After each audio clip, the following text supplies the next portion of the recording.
Sinalakay ng Presidential Anti-Organized Crime Commission o PAOK ang Central 1 Compound sa Bataan matapos silang makatanggap ng reklamo mula sa mga Filipino at foreign national na sa pilitan umanong pinagtatrabaho at walang kalayaang makalabas sa lugar. Mayroon din umanong scamming operation sa loob nito, bagay na pinabulaanan ng ilang empleyado.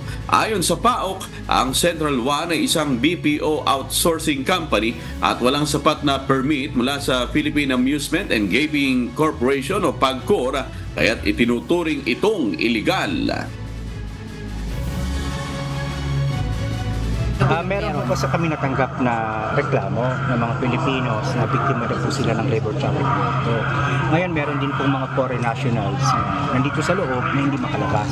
Kung napapansin mo ninyo, napakalayo po nito mula doon sa main road. So para makalabas ka rito, dadaan ka muna sa ilang layers of security.